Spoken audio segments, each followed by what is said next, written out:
Willie, have you ever thought about doing, I guess, stunt-related activities? I have thought about it. All right, that's good. That's a very short answer, but thank you for not elaborating because that leads me to my next question. If you had to choose, would you rather go bungee jumping or ride in a hot air balloon? I have a fun story about both of those two things. Did you do both at the same time and be like super extreme to the max? No. Red Bull would not want to sponsor me other than who can drink the most amount of Red Bulls in one sitting. I would still probably lose at that. People have shotgunned things. I don't know how people do that. Anyways, my parents one year for my high school girlfriend bought her and I tickets to go on a hot air balloon ride. I don't know if you understand how much of a pain in the dick that is to try and actually get like the right settings to be able to do it. So we checked all the time to be able to go do this. But because like it can't be too windy or it can't be raining, stuff like that. Yeah, and it's not windy. Like you could walk outside and stand there and be like, wind? No wind. But then you could call the place and they're like, but the wind we're checking is higher, you idiot. So it inevitably, like 2 years of trying to do this, at least once or twice a month, just reaching out saying, is now a good time or is this weekend a good time? The company closed. You would think they would reach out to you and say like, hey, today's a good wind day. Can you come in? But well, clearly, if they closed, they weren't doing well in the first place. Yeah, it's probably better you didn't get on that balloon. Because I can't imagine. Maybe they closed for some nefarious reasons. Yeah, I can only imagine that like if they're doing well or being successful in their business, that it's probably an insurance thing that brought them down in the end. And thankfully, it wasn't you. I wish it was.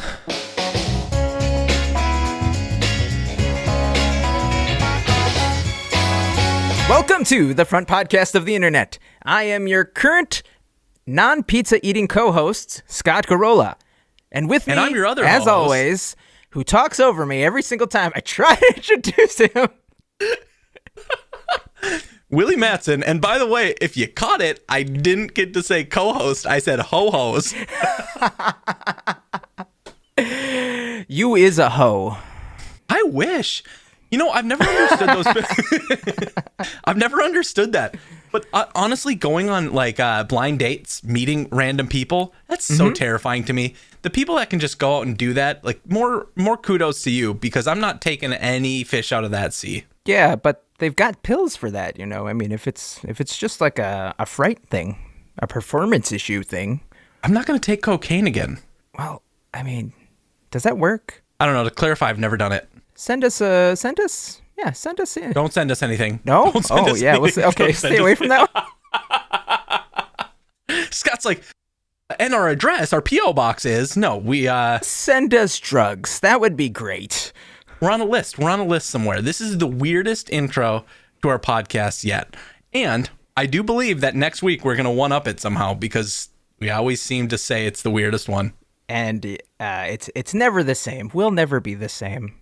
But you know what is the same? Wonderful stories on Reddit. And that's what we're going to bring to you this week.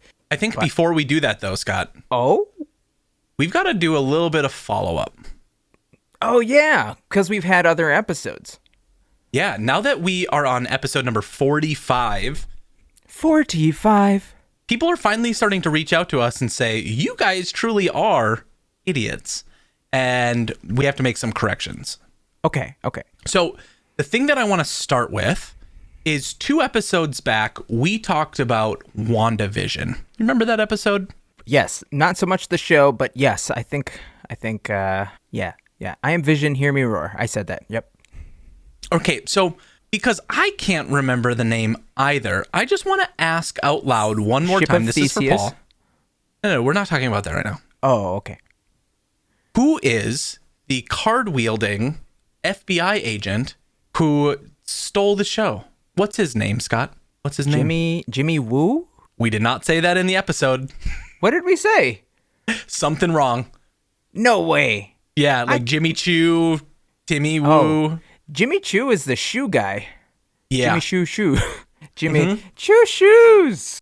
So, Paul, thank you for calling us on that and making sure that we covered that in this episode. Thank you, Paul. And, does Paul watch the YouTube? I don't know. Probably Well, not. if he does, he taught me this one. Hey, Paul. It's a different Paul. It's a different Paul, Scott. Oh, not that Paul?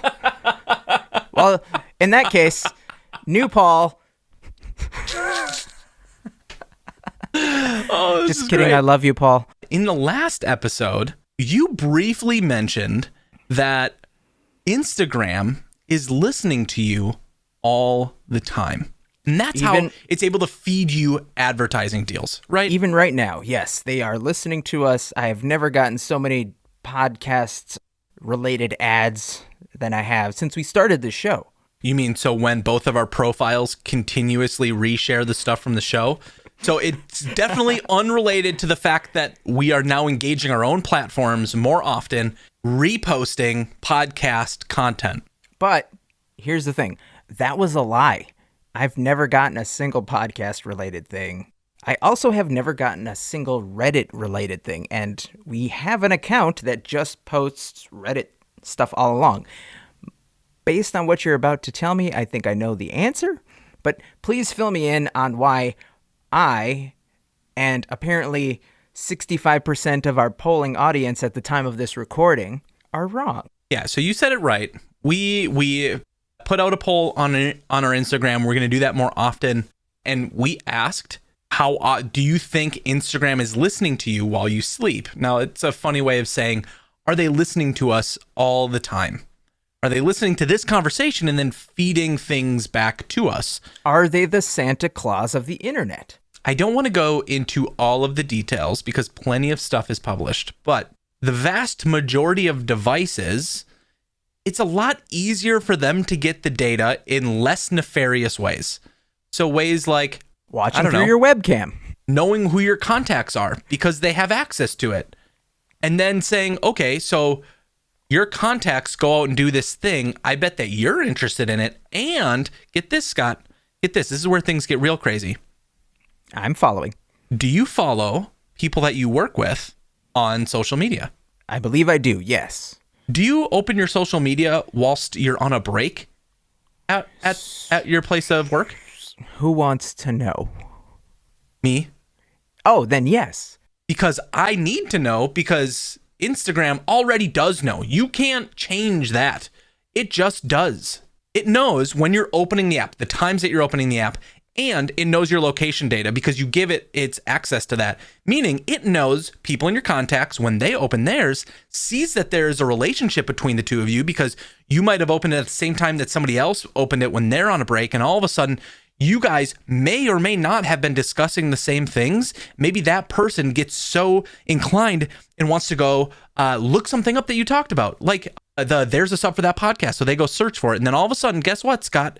It links you to advertisements for the same and similar things because it associates them together. Hold up. All I want to know is which one of us is really interested in Wrangler jeans? Nobody. We're allowed to wear Levi's and we're allowed to wear apparently Champion hoodies. And don't forget sweatpants. Jinko or Joe. I can't mute those words every time you say them. Willy interjecting here. The funniest part is that intro clip that Scott and I recorded didn't make it into that cut. It never made it into the show. But it's on our Patreon, it's on our OnlyFans, it's on any other thing that gives us money. So, speaking of giving us money, Willy, exciting news. Yeah? We just got our very first sponsor, sponsored by none other than my friend, Jason. Do you like dogs, basketball, world traveling, and meme lords abound? Then follow my great friend, Jason Vincent, on Twitter. That's Jason C. Vincent on Twitter. Now, in other news, Scott, there was a big change that happened to Reddit earlier this week. And for some people, it may have really turned them off to the site. Yeah, I haven't gone on all week. Because really, these people, when they come to Reddit... Or after Reddit? They're really looking to be turned on. Willy, what are you trying to say? Don't mince words. I'm not going to. Okay. So this week, something really interesting happened. And now either you're into it or you're not. But Reddit has always been a place for everyone. Everyone has a place to be able to post things. And what I'm specifically talking about is not safe for work content. Even more specific, sexually explicit content. I'm almost You there. already know, Scott. But if you're new to Reddit, if you haven't done this before, you can be scrolling on Reddit, and provided you're logged in and have an account that is age verified, you can see porn. And I'm not talking about fight porn or Justice penmanship porn, justice GIF porn, meme porn. No, I'm talking about D on V, V on V, D and M, on D, M and A, L M N O and P. MLB, NHL, NBA, and especially ATM, right? You just like all of that stuff it is now past tense. It was there. But it's still there. It's still there. Now you just got to put in a little bit of work before you put in just a little bit of work. A little bit of elbow grease. Little wrist action. Here's what Reddit said this week. Starting next week, sexually explicit content will not be shown in the all feed. So after hearing Redditor surveys, comments, threads, and feedback in places like our ideas for admin or our changelog, over the years, we've learned that unexpectedly stumbling across sexually explicit content is jarring and uncomfortable for a lot of people. So starting next week, that content will not be shown in the main feed. What are your thoughts? Well, kind of like we mentioned earlier, it was extremely awkward to just be on a break sometimes and you'd be scrolling. And, if you're somebody who looks at that type of content, in private, good on you. Like, that's okay. It's on Reddit. It's meant for somebody to see, and people choose to look at it. But if you're somebody who looks at it maybe on the regular, you might not think twice to just click on that link when you're in a more public setting, and that could be extremely embarrassing. Or maybe you're with somebody who's not of age and could potentially see something that they're not supposed to see. I think it's kind of limiting in terms of, freedom of information, censorship, if you will. But at the same time, I understand why they did it. And the front page of Reddit has been changing, evolving ever since I was on it. There'll be new posts that kind of get pushes so that more people can find new subs. So I think it's just the next phase or evolution, and I'm here for it. I think anytime you talk about the topic of porn, there's generally two camps. There's the camp of people that say this is wrong, it shouldn't be there, it doesn't have a place anywhere. To which I would tell those people, like, just get over it. Just because you don't have the confidence or, I don't know, the understanding, maybe you're a little too self-conscious of something about yourself, get over it. It's fine. Let people have their kinks, right? We are trying to have a more open-minded, a more embracing of all types of individuals. And provided it's not doing any harm, it's consensual in nature, it should have a place. On the other hand, though, I completely agree. I think that somebody being at work should not be put into a position where, hey, this is a site that I shouldn't go to right now because I am concerned that this would happen. Or better yet, if you're a parent, you really want to try and protect somebody who hasn't matured, hasn't been put into a position to make some of those choices themselves. I completely understand a parent's desire to say, I'm not cool with that right now, and do it at their own time, figure it out on their own, because everybody knows that story. If you're a parent, that either you walk in and son or daughter is experimenting, or in the words of one of my old colleagues, she walked in, Scott, this is a good story. She walked in to go grab a duffel bag for her son going and playing a sport. Well, he has two duffel bags that look identical. Interesting. So she grabs the duffel bag out of the closet, she unzips it, and it's filled with paper towels and old Kleenexes. Oh. And she had to have the awkward conversation with a older teenager, throw it in the trash. I don't care what you do with your time. Put it in the goddamn trash. Well, at least it wasn't in a box. Am I right, Reddit?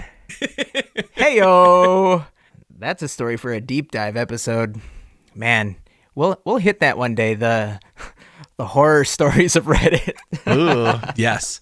Speaking of women who've had their breath taken away by shocking discoveries, this week on r/Today I Learned, the post is, Today I learned that a woman who successfully underwent a lung transplant went into anaphylactic shock after eating peanut butter. Prior to her transplant, she had never had any problems eating peanuts. She learned that the 12-year-old who had donated her lungs had a peanut allergy and had died from anaphylactic shock. How crazy is that? Are you serious? It is on PubMed. That's which insane. Are, actual things that are real medical journals. So it makes sense that somebody could inherit certain genetic traits during a transplant of some kind. yeah, but this is the stuff that like horror movies are made out of. There's several horror transplant movies that I've seen where like somebody got eyes from a murderer and they like only want to see people and they want to kill people. Or like Hands or I Only Have Eyes for You. The Eyes Have It. I, Robot. I, Carly. I Can't Believe It's Not Butter. I Wish I Had Stopped Earlier. Ay caramba.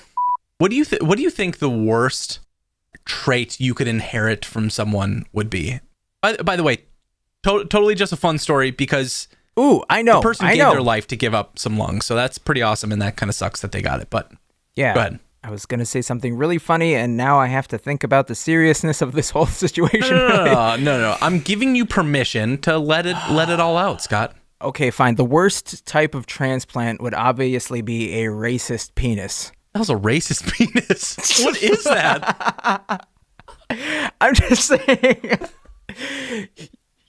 something horrible happens to your junk, and then you have to go through the trauma of waiting for a donor. And then one day you get a call from a doctor and he's like, hey, somebody passed away. We've got a match for your blood type and yada, yada, yada. But basically, I've got a piece for you, right? So you go in and then you have to go through rehab. That's an awkward situation because people are just, like, you imagine how people have to learn how to walk again. Imagine what the rehab is when you get a penis transplant. So suddenly things are going well, right? You get to go out on your own and finally get back out on the town, get back on that horse, and you find somebody that you're into, you hit it off, you go out to dinner, things go well, you go back to their place, and you're really into them mentally, but your penis isn't. And it's like you can leave the room, things are good, you come back into the room, it fails. And that's when you know you have a racist This penis. episode is brought to you by Blue Chew Chewables. Because it doesn't even work. Nope. You throw all the blue pills down there, you shove the blue pills up there like nothing works. You got a racist penis. Speaking of things that, I don't know, sometimes pivot, Like this week in Next Fucking Level, there was a post, Scott, where back in, I studied architecture and I didn't really think that this was possible, but it said back in 1930, the Indiana Bell building was rotated 90 degrees. Over a month, the 22 million pound structure was moved 15 inches an hour, all while 600 employees still work there. There was no interruptions to gas, heat, electricity, water, sewage, or the telephone service that they provided, and no one inside even felt it move. that is incredible. I've seen this GIF. To think that they did this back then. You said 1906? 1930. 1930. Still, there wasn't even. Yeah, they didn't have cars. They didn't have running water. It was like Flintstones. Wait, am I wrong? Is my math wrong? 1930. Oh, I thought. Yeah. Okay. All right. Yeah, I was wrong. I'll admit it. not Not 1830 or 1730. But fun fact, Willie, that is not even the largest structure that has ever been moved. Do you know what the first one is? Your mom. No.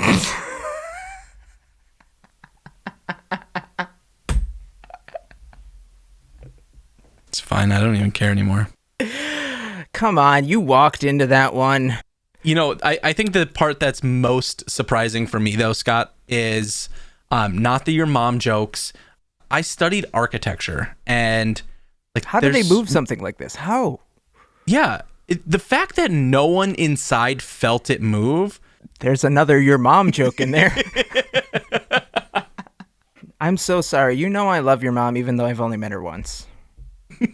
We have a unique relationship. Yeah. Yeah, she's gonna listen to this show, and Christmas is gonna be weird.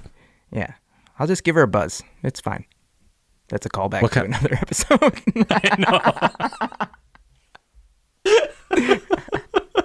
Speaking of things that landed incorrectly, much like my attempts at your mom jokes with Willy, this week in r/interesting AF, somebody posted a picture of a unique item that I don't think many people have ever seen before. And it definitely is not in the right place that it's supposed to be.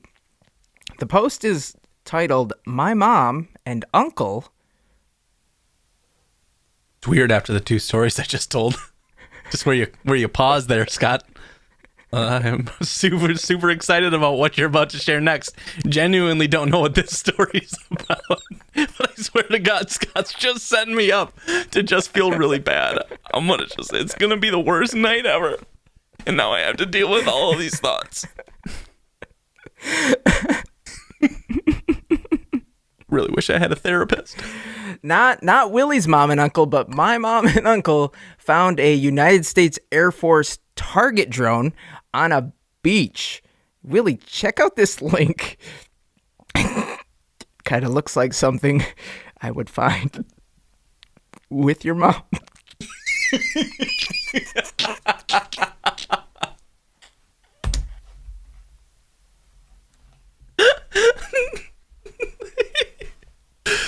God, you mother.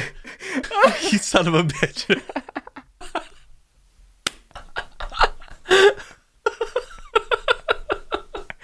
Oh.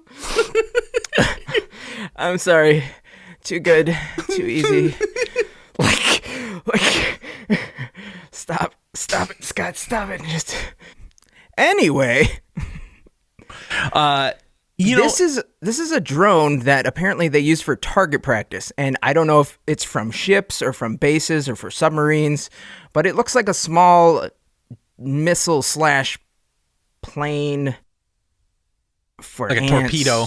Yeah, like a torpedo, but with wings and a tail. And there's a couple other photos of the people sitting on it. It's the craziest thing because it basically says, if found, call this phone number and don't let it out of your sight. Yeah, I swear to God. Look at the photos. Just scroll down a little bit into the comments. Yeah, okay. Yeah, it said a bunch of local news sites have picked up this story, and I have also received messages to report about it. Okay. But yeah, they took a couple pictures of them sitting on it, and it's maybe twice the size. It might be like 12 feet long. But you would think that if you found something like this, you would get to keep it. You would be put on a list. You would be told, hey, you need to come with us to a place where you may or may not be seen again. Or that it would have some sort of GPS technology that you would never find this, right? As soon as it landed, or maybe it washed up on shore. Either way, the government should be all over this like in the movies. I think maybe the feeling we have is a bit of naivete. I can't say that word, so I have to pronounce it like that. That was good. So, Scott, do you remember when Fitbits were all the rage back in like the early 2010s? Pretty much everybody was rocking a Fitbit or like fitness tracking doodad on your wrist. All right. Kind of, yeah. I was never really into those things. I was very chubby. So Fitbit had had kind of the corner of the market for these fitness trackers. And you could partner them with other apps like MyFitnessPal and these other tools. Well, what one site figured out, and I think it was MyFitnessPal, I could get this wrong, it might just be Fitbit's whatever site, but they used location tracking, and they all of a sudden published this thing that said, you want to see where other people move? You want to see heat maps of movements? That's kind of scary. This is before the big rage of like, hey, guess what? Our privacy is our privacy. Where we go is private. They didn't do heat maps of like individuals, but what they definitely discovered was hidden military bases around the world, because it showed heat maps of movements within the corridors. So all of a sudden you got to see something specifically like Area 51, Edwards Air Force Base. You specifically got to see all of the hidden underground passages and how they moved throughout that space. That was definitely an unintended consequence. Yikes. I think it's just, honestly, I think it's just a sign that we might give all of our taxes or 90% of our taxes to the U.S. military, but sometimes they're just a little too dumb to catch the easiest of things. It could have worked the other way too, right? We could have just sent like, hey, here's all these fitness trackers to the places where our enemies were hiding, and done the same thing. I think it probably did. Honestly, I think they were able to track certain movements in like some of the mountains in Afghanistan. That's nuts. That's crazy. Well, you know who else took a Fitbit around the block a couple times, Willy? If you say my mom one more time, I will smash your face into a car windshield, and then I will take your mother, Dorothy Mantooth, out for a nice seafood dinner and never call her again. Dorothy Mantooth is a saint. You hear me? Dorothy Mantooth is a saint! Hey, leave the mothers out of this, all right?